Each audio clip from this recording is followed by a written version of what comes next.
देखिए दोस्तों, आप सभी जानते हैं कि मैं कुछ दिन पहले एक कहानी लेके आई थी, राजा और परी वाली कहानी लेके आई थी। अब आप कहेंगे कि इसे क्यों सामने ले रखा, तो यही वो परी है जिसके लिए उस राजा ने 3 शराब के जहाज उसके लिए खर्च कर दिया था, और एक शराब का जहाज समुद्र में डूब गया था, तो समुद्र के पानी ने कलर चेंज कर दिया था, कलर दे दिया था। तब उस राजा की आंखें खुली थी कि साली मैंने उस परी के लिए इतना कुछ किया, देखे देखता हूँ आज उस परी का कलर चेंज हुआ या नहीं हुआ। तो देखिए, राजा की आंखें उस वक्त खुली जब उसका जहाज समुद्र के अंदर डूब गया था। तो देखिए, आज की कहानी ऐसी है कि जीती जागती कहानी है, और ये कहानी ऐसी है कि 4 भाई, उन चारों भाइयों को उनके दोस्तों ने और इन परियों ने उनको कहाँ ले जाके छोड़ा, और उनकी बाप की जो धन संपत्ति है वो लाखों करोड़ों अरबों में धन संपत्ति माना। आज अगर वो धन संपत्ति वैसी की वैसी रहती तो आज लाखों करोड़ों में वो चारों भाई खेलते, परंतु उनकी बर्बादी कहाँ से शुरू होती, और आज भी जिंदा है वो।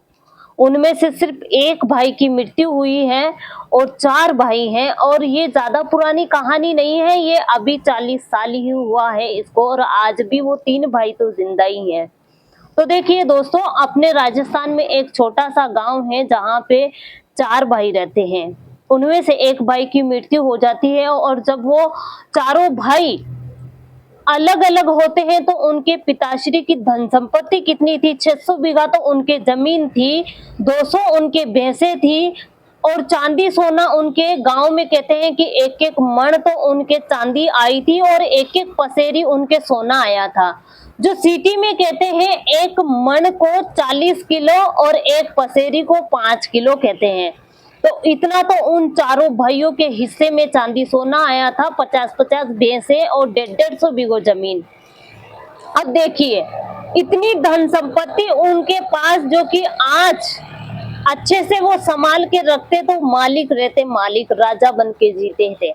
आज पता है आपको किसी पे नहीं मिलती है, एक माना 40 किलो चांदी किसी के पास नहीं मिलती गांव के इंसान के पास, और 5 किलो सोना किसे कहते हैं, परंतु कैसे होती है उनकी बर्बादी। तो सुनिए ये कहानी आप एंड तक। अब देखिए, उनके पिताजी ने उनका हिस्सा बंटवारा कर दिया, और माता तो जिंदा, पिताश्री मर गए। अब उन चारों भाइयों की रेंचन देखिए। वो एक भाई की मृत्यु होती है ना, वो ऐसे नहीं होती, वो भी रंडीबाज में मृत्यु होती है उसकी, ऐसे नहीं होती है उसकी मृत्यु। तो देखिए, चारों भाइयों ने क्या रेंचन बनाई, बड़ी बड़ी तो गले में चेनें बना के पहन ली, कानों में कुंडल, और देखो हाथों में घड़ियां, और चारों ही उंगलियों में अंगूठियां, और इस तरीके से घूमते जा रहे हैं, वो हीरो आ रहा है। अब देखिए, दोस्तों ने उनको लूटना किस प्रकार शुरू किया। दोस्तों उनको क्या कहते हैं, अरे ये तो अपने गांव का डॉन है, डॉन हमारे दोस्त है, और बना साहब है, ये तो बना साहब, आओ आओ बना साहब, चाय पी लो, बैठो बैठो, बना साहब के लिए नाश्ता लेके आओ, चाय बनाओ। और बना साहब, वो बात सुन के बना साहब की तो ऐसे गर्दन हो जाती है कि बना साहब तो फूले नहीं समाते हैं, बना साहब को तो लग जाता है कि राजा तो मैं ही हूँ। अब देखिए, गांव की कुछ ऐसे रहता है जहाँ पे बना साहब जाते हैं, ऐसे फंक्शन माना शादी ब्याह में बना साहब को बुलाते हैं, और वहां पे बना साहब परियों को देख देख बना साहब ऐसे स्टाइल झाड़ते हैं, बना साहब ऐसे स्टाइल झाड़ते हैं। बना साहब को तो परियां देख देख के परियों ने सोचा कि क्यों नहीं बना साहब से ये लिया जाए। तो देखिए, परियों को तो क्या शौक लगा इनका, और बना साहब को क्या लगा परियों का। अब देखिए, बना साहब उन नई नई परियों को फंसाते हैं और बनासा लेते हैं मजा। बनासा की जेब जहां तक गर्म रही वहां तक परियां उनके आसपास घूमती रही। अब देखिए, उनके दोस्तों ने उनको लूटना किस प्रकार शुरू किया। दोस्तों के वहां पे झगड़ा होता है कहाँ पे, और कहीं पे उन्हें सामान नहीं देते हैं, तो वो बना साहब को फोन करते हैं। बना साहब कहते हैं कि हाँ दे दो, मैं दे दूंगा इनका पैसा। अब बना साहब को सभी जानते हैं क्योंकि बना साहब के पास पैसे हैं, और बना साहब ऐसे ही घूमते हैं, नई नई गाड़ियों का शौक करते हैं, नई नई स्टाइलों मारते फिरते हैं। बना साहब ने गांव की परियों से खेल खेला, फिर गांव की परियों से मन नहीं भरा तो बना साहब ने सिटियों की परियों से खेल खेलना शुरू किया। बना साहब का वहां से भी मन नहीं भरा तो बना साहब उस जगह चले गए जहां आप सभी जानते ही हैं। तो देखिए, बना साहब की आवक तो कम हो गई और जावक ज्यादा हो गई। बना साहब की धीरे धीरे जेब गरम रहती थी, वो स्लो पड़ गई, स्लो मोशन में पड़ गई। बना साहब के पास पैसे कम रहने लग गए। अब देखिए, चारों ही भाई, वो एक भाई तो उसकी करनी के फल की वजह से वो मर जाता है और 3 भाई जिंदा रहते हैं। आज उनके पास अगर वही पिता की जो धन संपत्ति थी, अगर उसे ही अच्छे से संभाल के रखते तो आज वो राजा बन के जीते। परंतु उनके जो दोस्त हैं, उन्होंने कहीं पे भी ऐसी जगह, बेटा कहाँ किसी का झगड़ा तुड़वाना है पैसों का मामला में, तो बना साहब के फोन करते हैं और बना साहब वहां पे जाते हैं। उनके दोस्त के पास पैसे नहीं मिलते हैं तो बना साहब जल्दी से जेब में हाथ डालते हैं और जेब में हाथ डाल के बना साहब पैसे दे देते हैं। बना साहब के वो पैसे भी नहीं आते हैं।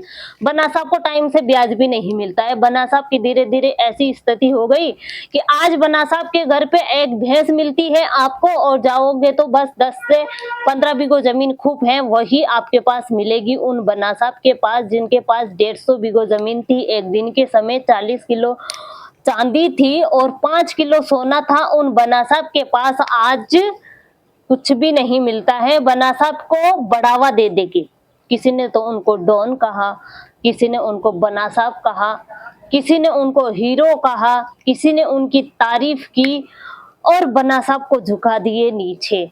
और सबसे ज्यादा झुकाने वाली कौन? ये परियां। इनके चक्कर में आज मैं दिखाती हूँ आपको, है ना, दिखाती हूँ तो बहुत बुरी लगती है। ये परियां है, बहुत ही खतरनाक परियां हैं और बहुत ही खतरनाक इनका नशा है, बहुत खतरनाक नशा है। अगर जिसने इनका नशा कर लिया तो मैं आपको हर बार कहती हूँ कि करोड़पति से करोड़पति बन जाता है जो इनका नशा नहीं करता, और जो नशा करता है ना, करोड़पति से रोड़पति बन जाता है। ये परियां है ना, ये परियां किसी को भी नहीं छोड़ती है। अब आप ये कहेंगे कि ये मुंह से बताती है, हम इन्हें हकीकत में लाना चाहते हैं और हम ऐसे ऐसे भाई से, ऐसी बहनों से भी बात करते हैं कि हम ऐसी एक टीम बनाएं जो कि ये कहानियां हकीकत में करके बताएं। परंतु आप सभी जानते हैं कि अभी मेरी बहुत स्लो मौसम माना, मैं बहुत ही कमजोरी स्थिति में हूँ और बहुत कुछ मैं करना चाहती हूँ परंतु मैं कर नहीं सकती। मैं किसी का बुरा नहीं चाहती और ना मैं किसी को ये कहना चाहती हूँ कि आप ऐसा ना करो, अरे परंतु ऐसा भी ना करो। कहते हैं ना, इंसान अगर झूठ बोलने पे आ जाता है तो वो कभी अपनों को खुश नहीं रख सकता। इंसान हमेशा दूसरों को खुश रख सकता है परंतु अपने घर पे कभी खुशी नहीं दे सकता। तो देखिए, आपको हमारी बात अच्छी लगी हो, माना हमारी कहानी आपको अच्छी लगी हो, तो आप लाइक कमेंट्स करके जरूर बताएं और अभी तक आपने हमारे पेज को फॉलो नहीं किया तो फॉलो जरूर करें। एंड तक सुनने के लिए आपका धन्यवाद।